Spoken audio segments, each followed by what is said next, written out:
हमारे जैसा सामान्य व्यक्ति इस बात को कह रहा है कि अहम ब्रह्मास्मि। जब मंसूर ने ये बात की तो उसको मार दिया गया, जीसस ने ये बात की तो उसको मार दिया गया, बुद्ध पे पत्थर फेंके गए। अंधों के बीच जाकर अगर आप आंखों की बात करेंगे तो कभी वह इस बात को बर्दाश्त नहीं कर पाएंगे। वो जगत की उत्पत्ति का एक कारण है, प्रकृति पुरुष के मिलन का एक मार्ग है, और परमात्मा को पाने तक का भी मार्ग अगर मैं कहूं तो वह शुरुआत संभोग से ही होता है। क्योंकि अगर संभोग की ऊर्जा को ही परिवर्तित करके परमात्मा की ओर लगा दिया जाए तो परमात्मा निश्चित मिलेगा। शरीर की समाप्ति तो समाप्ति है ही नहीं। अगर शरीर की समाप्ति ही समाप्ति होती तो भगवान श्री कृष्ण कभी अर्जुन को यह नहीं कहते कि तू कौन है मारने वाला, ये सब मर चुके हैं। और वैसे कभी कोई नष्ट नहीं होगा। आप सदैव के लिए मुक्त होकर एक राजा की तरह जीवन जिएंगे, एक मालिक की तरह जीवन जिएंगे, और ये सारे जो विकार आपके मन के भ्रम के कारण आपके सामने प्रकट हो रहे हैं, ये क्षण में नष्ट हो जाएंगे। जैसा कि आप अपने पॉडकास्ट में कहते हैं कि चारों तरफ पाखंड का बाजार गर्म है, तो एक आम व्यक्ति तो अपने कल्याण का, अपने परिवार का और अपने भविष्य का, उज्जवल भविष्य की कामना रख कर इस अध्यात्म और धार्मिक पाखंड में फंस जाता है। तो उसके लिए सही मार्ग क्या है? उसके लिए सही मार्ग अनुभव का मार्ग है कि केवल वो मान्यताओं को सुनकर और सोचकर मान रहा है तो वो कभी भी दुखों से मुक्त नहीं हो पाएगा, पीड़ाओं से मुक्त नहीं हो पाएगा। परमात्मा को अगर जबरदस्ती पाने की कोशिश करोगे तो कभी परमात्मा नहीं मिलेगा। तो जो निश्चित घटित होना है, जिसको वो अपनी आंखों से देख रहा है, जिसमें वो जी रहा है, वह क्या है? एक तो समय और दूसरा मृत्यु। इस व्यक्ति को ध्यान अपना समय और मृत्यु की ओर ले जाना चाहिए कि वह एक यात्रा पर है जहां उसकी भौतिक कल्पनाओं का जो अंत है वो मृत्यु है, जहां पर उसे इस जीवन में जो भी मान्यताएं मिल रही हैं, कल्पनाएं मिल रही है, वह इस शरीर के साथ, इन स्मृतियों के साथ समाप्त कर देगा और दूसरे आवरण में चला जाएगा। अब व्यक्ति क्या करता है कि सीधा परमात्मा की खोज में पाखंड और आडंबर के चपेट में आ जाता है, और सीधे साधे भोले भाले पीड़ित लोगों को लोग मूर्ख बनाकर अपना व्यापार चलाते हैं, और वह कभी उस दुख और पीड़ा से निकल नहीं पाता। केवल उस क्षणिक भ्रम में जो एक दिन नष्ट हो जाना है, वह केवल उस भौतिक सुख की तृप्ति के लिए ऐसे ही भौतिक भगवान को ढूंढता रहता है। लेकिन एक बार आप विचार कीजिए कि अगर व्यक्ति अपनी मृत्यु की ओर ध्यान रखे कि एक दिन मुझे यह शरीर छोड़ देना है, तो इस शरीर से मुझे क्या पाना है जो कभी नहीं छूटेगा? समय जिसमें मैं आज हूं, ना तो मैं भूतकाल में था, ना मैं भविष्य काल में हूं, क्योंकि भूत और भविष्य काल दोनों का अस्तित्व केवल कल्पनाओं में है। अगर सत्य में अस्तित्व किसी का है तो वह वर्तमान का है, और वर्तमान ही समय है। तो व्यक्ति जब पूरा ध्यान वर्तमान की ओर ले जाएगा कि उसके पास यह क्षण है जिसमें वह यह सांसें ले रहा है, और अगर उन सांसों की ओर वह ध्यान देगा, अपनी मृत्यु की ओर ध्यान देगा कि इस शरीर को एक दिन छूट जाना है, तो इस शरीर के छूटने के बाद क्या शेष रह जाएगा? क्या है जो इस शरीर के बाद हमेशा मेरे साथ रहेगा, जो इस शरीर से पहले मेरे साथ था? अगर व्यक्ति अपनी पूरी कॉन्शियसनेस उस तरफ ले जाए तो परमात्मा उसके साथ घटित हो जाएगा, परमात्मा उसके सामने प्रकट हो जाएगा। अन्यथा वह अगर इस शरीर को ही स्वयं मानेगा, इसकी तृप्ति के लिए ही प्रार्थनाएं करेगा, तो कब तक कर लेगा? एक क्षण आएगा जब ये शरीर नष्ट हो जाएगा। तो उसने जो भी जीवन भर मेहनत की, इस जीवन को जो बड़ा अमूल्य है, बड़े भाग्य से मिलता है, इस पूरे जीवन को केवल इंद्रियों और भौतिक तृप्ति में लगा दिया, तो वह सब यही नष्ट होकर रह जाएगा। और जो परम है, जो सत्य है, जो सदैव है, उससे वह वंचित रह जाए। हिंदू धर्म के 4 पुरुषार्थ बताए गए हैं, धर्म, अर्थ, काम और मोक्ष। इनकी सही परिभाषा क्या है? प्रकट धर्म के 4 पद कि जो धर्म आज प्राकट्य होता है, इसको समझना है कि रामचरितमानस में गोस्वामी तुलसीदास जी ने कहा है कि प्रकट धर्म के 4 पद, धर्म को प्राकट्य बताया है। और हम लोगों ने धर्म किसे माना है? जो हमने बनाया है।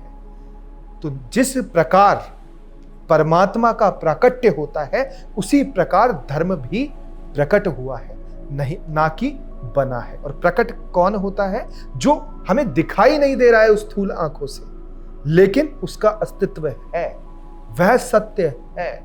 और सारी स्थूल अज्ञानता नष्ट होने के बाद जो हमारे सामने प्रकट होता है, वही परमात्मा है। तो वैसे ही वो 4 पुरुषार्थ हैं जो हमें आध्यात्मिक दृष्टिकोण देते हैं, जो हमारी आध्यात्मिक यात्रा के अंदर सहयोग करते हैं। कि धर्म क्या है? धर्म वह है जो आपको परमात्मा तक पहुंचने का मार्ग बताए। अर्थ क्या है? अब व्यक्ति अर्थ को क्या समझ लेता है कि अर्थ केवल धन है, अर्थ केवल वेल्थ है, अर्थ केवल सोना चांदी है। नहीं, यह तो नाशवान है, यह तो एक दिन नष्ट हो जाएगा। इससे तो केवल आप भौतिकताओं को ही प्राप्त कर सकते हैं। लेकिन क्या है आत्मिक समृद्धि?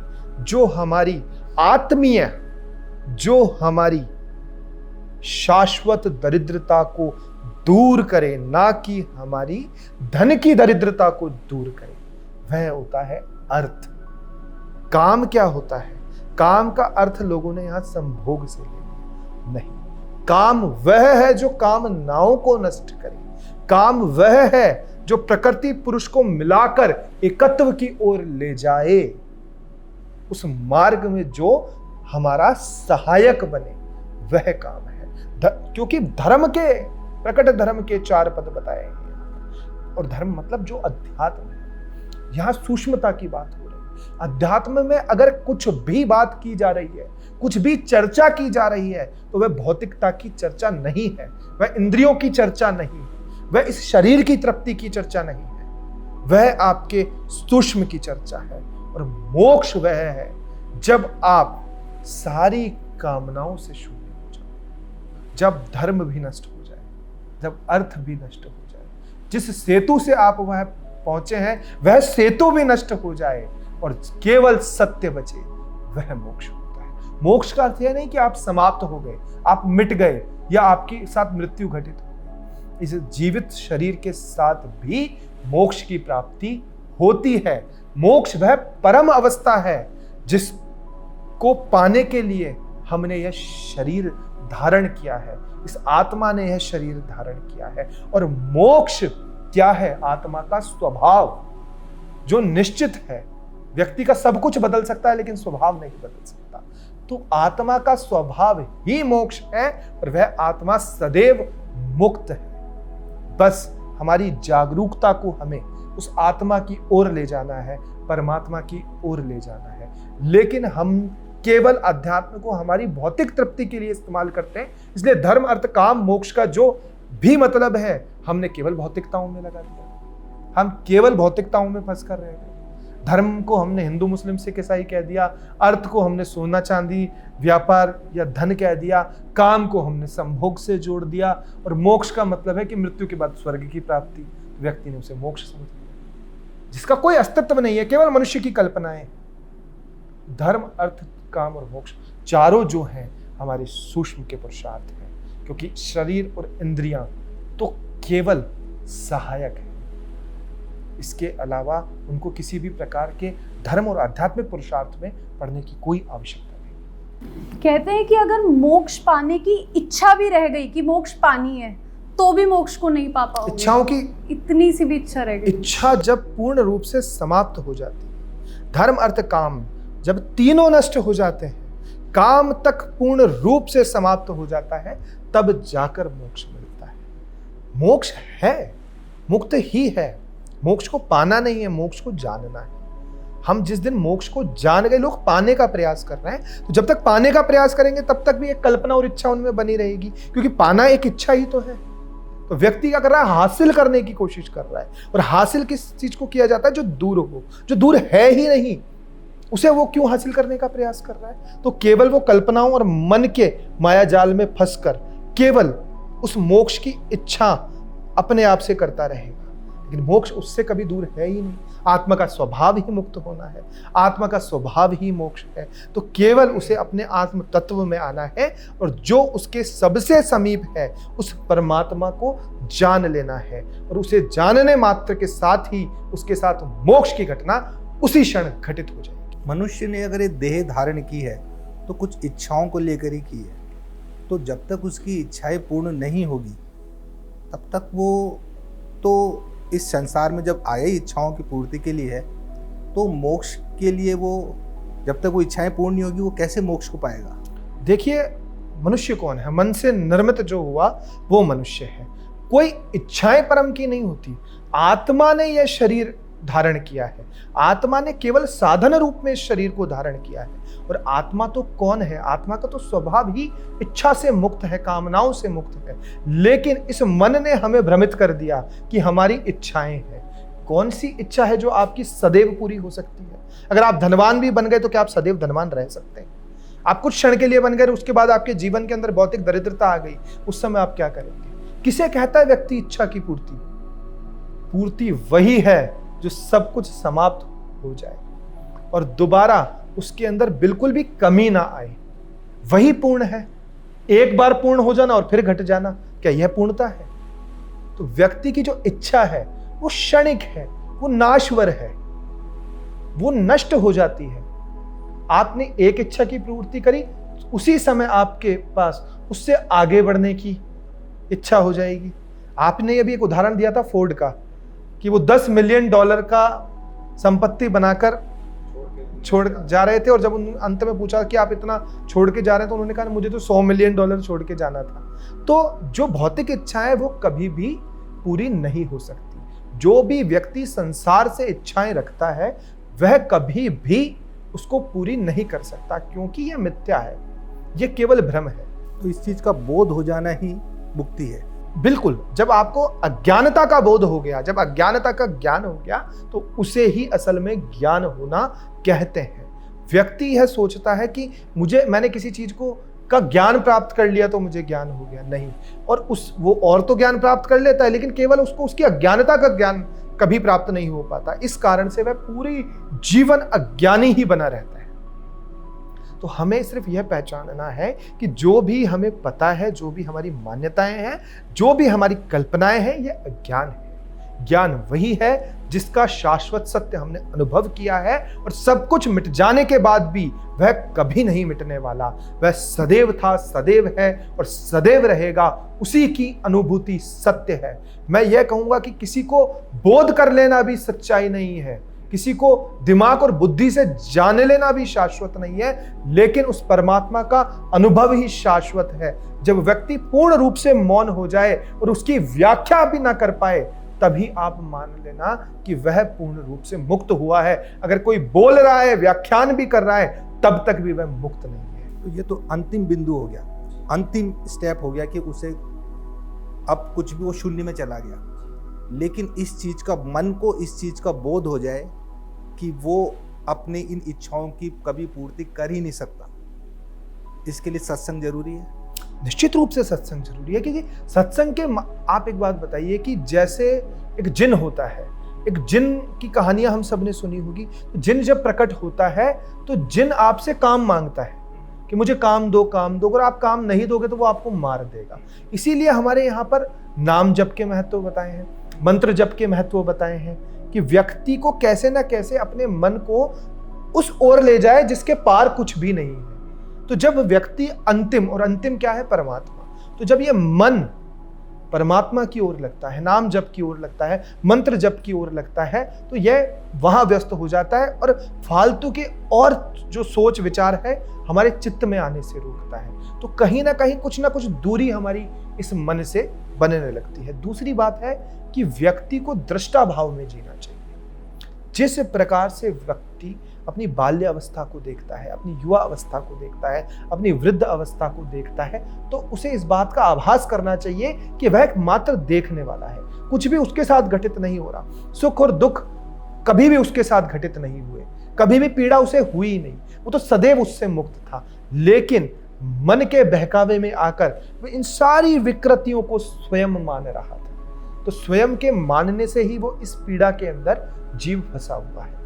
तो व्यक्ति जिस दिन इस बात का अनुभव करने का प्रयास करेगा कि जिस क्षण में मैं देख रहा हूं, उस क्षण में ये देखने वाला कौन है, जिस क्षण में ये मैं बोल रहा हूं वह बोलने वाला कौन है, जिस क्षण में मैं सुन रहा हूं वह सुनने वाला कौन है, उस दिन व्यक्ति को इस बात का एहसास होने लग जाएगा कि मैं कभी भी इस स्थूल प्रकृति का हिस्सा नहीं था।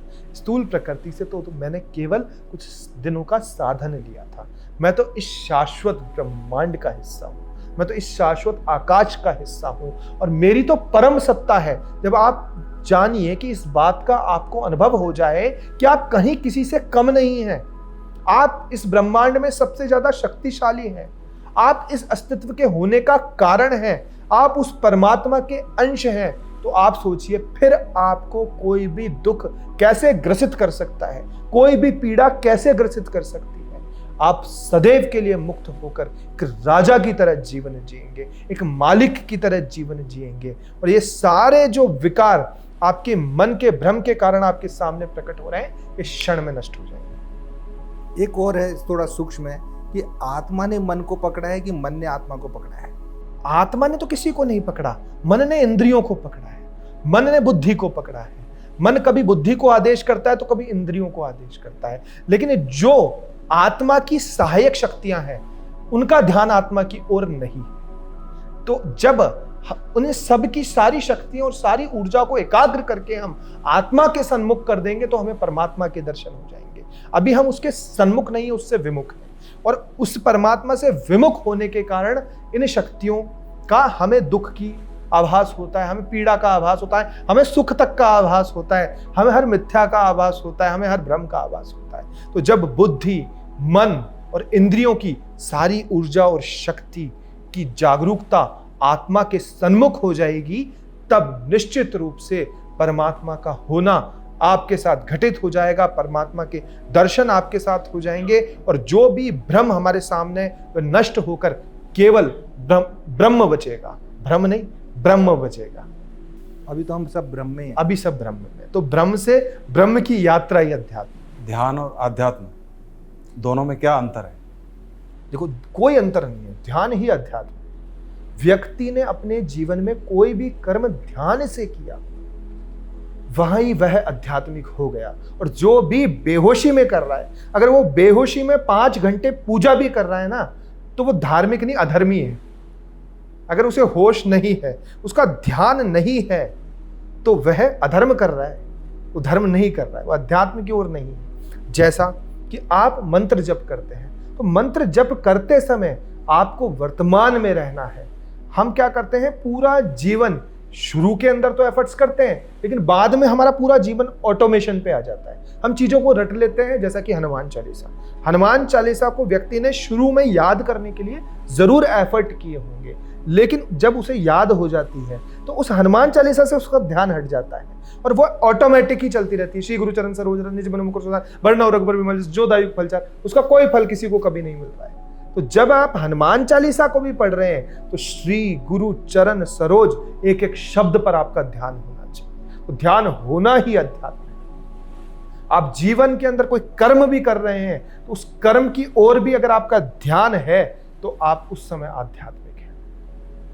कोई भी काम, मैं यहां तक कहता हूं कि व्यक्तियों को लोगों को बताया जाता है कि संभोग करना, सेक्स करना पाप है, लेकिन संभोग और सेक्स भी ध्यान से किया जाए तो वह भी पुण्य है, वह भी पाप नहीं है। अगर बेहोशी में वो कर रहा है तो वो पशुत्व है, लेकिन अगर वह उसे होश में कर रहा है तो वहां वह संभोग और सेक्स भी पुण्य है, वह भी पाप नहीं है।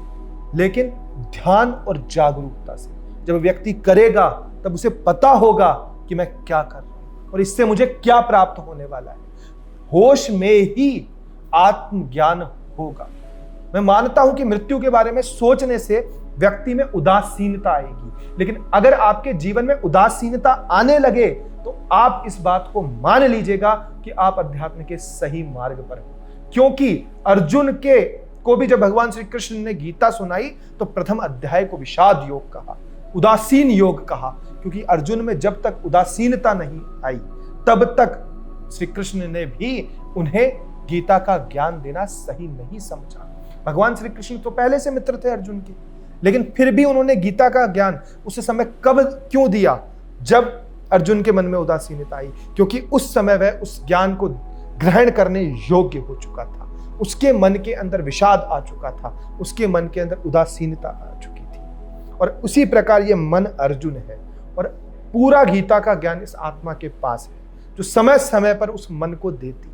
लेकिन जब ये मन उदासीन होगा, और उदासीन कब होगा? जब अपने ये बाहरी इंद्रियों के कृत्य को छोड़ेगा, जब बाहर इंद्रियों के कृत्य में रस लेना छोड़ देगा, तब ये मन उदासीन होने लगेगा। और जब ये मन उदासीन होने लगेगा तो आत्मरूपी कृष्ण प्रकट होकर धर्म क्षेत्रे कुरुक्षेत्रे समवेता युयुत्सव, कुरुक्षेत्र धर्म का जो क्षेत्र है वो भी हमारे भीतर है, कुरुक्षेत्र कर्म का जो क्षेत्र है वह भी हमारे भीतर है। वहीं पर ही महाभारत घटित होती है। तो वहीं पर ही कृष्ण अर्जुन को गीता का ज्ञान देते हैं। गीता का ज्ञान आज भी दिया जाता है, आज भी हमारे कुरुक्षेत्र के अंदर महाभारत घटित होती है। केवल स्थूल कुरुक्षेत्र को मानना या केवल स्थूल गीता को मानना हमारी बहुत बड़ी बेवकूफी और अज्ञानता है। गीता हमारे भीतर है, हमारी आत्मा को गीता का ज्ञान है। तो आत्मा रूपी परमात्मा ने ही अर्जुन को भगवत गीता का ज्ञान दिया था। तो ध्यान और अध्यात्म अलग नहीं है। ध्यान से किया जाना वाला प्रत्येक कृत्य, प्रत्येक भाव अध्यात्म है। ध्यान से जो आपने संभोग की बात की, भारत के कुछ धार्मिक गुरुओं ने संभोग को पाप के रूप में पेश कर दिया। मतलब लोगों को इतना डरा दिया कि ये तो पाप है, ये करना तो बुरी बात है, या बचपन से ही बच्चों को ही उसी चीज को लेकर ट्रेन किया जाता है। लेकिन कई दार्शनिकों ने अपनी किताबों में लिखा है कि संभोग जो है वो समाधि है, समाधि का अनुभव करने का मार्ग है संभोग। आचार्य रजनीश ने ऐसा लिखा है, ओशो ने ऐसा लिखा है कि संभोग से समाधि तक। आप देखिए, ये बहुत बड़ी गलती है।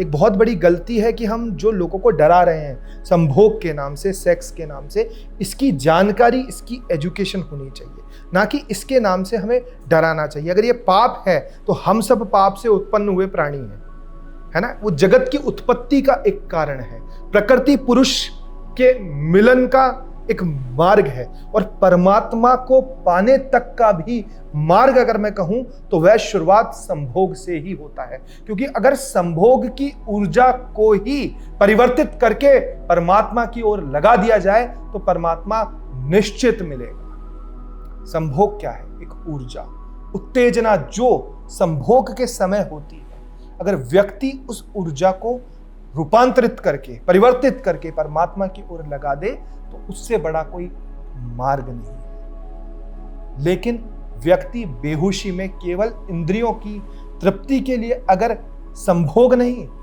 मैं कह रहा हूं पूजा भी कर रहा है तो वह भी पाप है। वह संभोग और वो किया हुआ यज्ञ दोनों बराबर है। वह जो सेक्स कर रहा है बेहोशी के अंदर, वह और दूसरा व्यक्ति बेहोशी में यज्ञ कर रहा है, वे दोनों बराबर के पापी हैं। अगर होश में कोई व्यक्ति संभोग कर रहा है, उसकी जागरूकता उस समय, उस क्षण के अंदर है, तो वह सही मार्ग पे है, वो धर्म के मार्ग पे है, वह आध्यात्मिकता के मार्ग पे है। क्योंकि व्यक्ति ध्यान में और जागरूकता में कभी कोई गलत काम नहीं कर सकता। आप ध्यान में और जागरूकता में जो भी करते हैं वह उस परम की इच्छा होती है, वह उस परमात्मा की इच्छा होती है, और परमात्मा की इच्छा कभी भी पाप नहीं हो सकती। इसीलिए कभी भी हमें डरने की आवश्यकता नहीं है। और बहुत सारे युवा हैं जो गिल्ट फील कर बैठते हैं, उन्हें गिल्ट फील करने की भी आवश्यकता नहीं है। आपको बस होश में आने की आवश्यकता है, आपको जागरूक होने की आवश्यकता है। जो भी जीवन में आपकी ऊर्जा जिस ओर आप लगा रहे हैं उसे रूपांतरित करके, उसे परिवर्तित करके परमात्मा की ओर लगा दीजिए, या जो भी कृत्य कर्म आप कर रहे हैं उसे परमात्मा को समर्पित कर दीजिए। परमात्मा को समर्पित किया गया प्रत्येक कर्म पुण्य है, और बेहोशी के अंदर किया गया जो कोई भी कर्म है वह अपने आप परमात्मा से आपको दूर ले जाता है। और चाहे आप पूजा करें, पाठ करें, यज्ञ करें, हवन करें, बेहोशी के अंदर वह सब अधर्म है, वो उसका कोई अस्तित्व नहीं है, उसका कोई महत्व नहीं है। आपको क्या लगता है कि आज तक जितने भी जो दार्शनिक हुए हैं, जितने भी महापुरुष हुए हैं, जिनको सत्य का ज्ञान हो गया, उनको या तो मार दिया गया, या सूली पे चढ़ा दिया गया, या विष दे दिया गया? मतलब ऐसा क्यों? क्या ये संसार सच को सुन नहीं सकता है? झूठ में रहने की आदत है? देखिए, अंधों के बीच जाकर अगर आप आंखों की बात करेंगे तो कभी वह इस बात को बर्दाश्त नहीं कर पाएंगे। वह जहां अंधेरा है वहां आप जाके रोशनी की बात करेंगे और तादाद अंधों की ज्यादा है, तो वो कभी उस रोशनी की बात को स्वीकारेंगे नहीं, क्योंकि वह खुद उस रोशनी को नहीं देख पा रहे हैं। वो सुनकर यही कहेंगे कि नहीं नहीं, ऐसा हो ही नहीं सकता, ऐसा हो ही नहीं सकता। मैं इस पे एक छोटा सा किस्सा बताता हूँ कि एक बार एक मेंढक और एक मछली के अंदर एक विवाद हो गया। वो मेंढक कुएं में था और समुद्र से वो मछली भी उस कुएं में आ गई। दोनों में संवाद होता है। मछली कहती है मेंढक से कि तुझे पता है समुद्र कितना बड़ा है? मेंढक कहता है इतना बड़ा है? बोले नहीं नहीं, इससे भी बड़ा है। बोले अच्छा, इतना बड़ा होगा? तो नहीं नहीं, बोले इससे भी बड़ा है। तो बोले इतना बड़ा होगा? बोले नहीं नहीं, इससे भी बड़ा है। तो बोले अच्छा। मेंढक कहता है इस दीवार से उस दीवार तक होगा। तो बोले नहीं नहीं, इससे भी बड़ा है। बोले इससे बड़ा कैसे कुछ हो सकता है? क्योंकि मेंढक ने कभी कुएं के बाहर देखा ही नहीं, तो कभी वो समुद्र के अस्तित्व को स्वीकारेगा नहीं। या तो उसे बेवकूफ कहकर या अज्ञानी कहकर उसको नकार दिया जाएगा, अन्यथा उसको मार दिया जाएगा। क्योंकि व्यक्ति के अहंकार को यह चोट पहुंचती है कि हमारे जैसा सामान्य व्यक्ति इस बात को कह रहा है कि अहम ब्रह्मास्मि। जब मंसूर ने ये बात की तो उसको मार दिया गया, जीसस ने ये बात की तो उसको मार दिया गया, बुद्ध पे पत्थर फेंके गए। तो व्यक्ति का अहंकार वहां पर कहीं ना कहीं पीड़ित होता है, कहीं ना कहीं उस व्यक्ति के अहंकार पर ठेस लगती है। जब क्योंकि व्यक्ति अपने जैसे आम व्यक्ति को कभी भी अपने से ऊपर नहीं देख सकता, क्योंकि व्यक्ति बीज को देखता है और जो वही बीज बाद में वृक्ष बनता है। तो वृक्ष को देखकर कोई भी अज्ञानी व्यक्ति कैसे कहेगा कि यह बीज था? सारे बीज कहेंगे ना ना, हो ही नहीं सकता, ये तो कोई और है, वृक्ष तो कोई और है, बीज हो ही नहीं सकता। तो यही स्वीकार्यता जो है ये केवल अनुभव से आ सकती है, किसी के कहने से। क्योंकि मंसूर को यह अनुभव हुआ कि अनहलहक कि अहम ब्रह्मास्मि। गौतम बुद्ध को यह अनुभव हुआ, जीसस क्राइस्ट को यह अनुभव हुआ। तो इसीलिए उन्होंने इस वाक्य को कहा। और जब मंसूर से पूछा कि अभी भी तेरे पास मौका है, कह दे कि तू झूठ बोल रहा है, तू गलत बोल रहा है, तब उसने कहा कि ये मैं नहीं बोल रहा, ये वही बोल रहा है जो है। वो असत्य बोलता ही नहीं। अगर ये मैं बोल रहा होता तो पलट देता, लेकिन ये वही बोल रहा है। मैं तो बचा ही नहीं, मैं तो हूं ही नहीं। तो जो मृत्यु के परे कोई है तो उसे मृत्यु का क्या भय? और मारता कौन है? जो कभी मरता ही नहीं, उसे कौन मार सकता है? केवल व्यक्ति वहां भी अपने अहंकार की तृप्ति करता है, उस आवाज को बंद कर देता है केवल, लेकिन उसकी अनुभूति, अनुभव और उसका अस्तित्व कभी भी खत्म नहीं होता है। उसके शरीर को नष्ट कर देता है। जैसे किसी घड़े को नष्ट करना है, जैसे किसी मटेरियल वस्तु को नष्ट करना आसान है, कोई भी कर सकता है, लेकिन क्या उस अस्तित्व को नष्ट कर पाए? नहीं, कभी नहीं कर पाए। वो उसी फॉर्म्स में हमारे बीच रहते हैं, हम में रहते हैं, कलेक्टिव कॉन्शियसनेस में हमें ज्ञान देते रहते हैं। तो वह कलेक्टिव कॉन्शियसनेस ही है जो हमारे अंदर उस अध्यात्म का बीज बोती है, हमारे अंदर वह सोच और विचार को लेकर आती है। क्योंकि किसी के साथ अगर इस संसार में कुछ भी सत्य घटा है तो वह हमारे भीतर भी है, क्योंकि हम सब एक हैं, हम सब अलग हो ही नहीं सकते। इस संबंध में कृष्ण ने भी कहा है कि स्वधर्मे निधनम श्रेया, अपने धर्म के लिए मर जाना भी बेहतर है। वो अपना धर्म क्या है? तो वो धर्म यहाँ लोगों ने हिंदू, मुस्लिम, सिख, ईसाई को धर्म समझ लिया। स्वधर्म क्या है? अपना स्वयं का धर्म। स्वयं कौन है? आत्मा। स्वयं ये शरीर नहीं है, स्वयं ये मत को मानने वाली इंद्रियां नहीं है।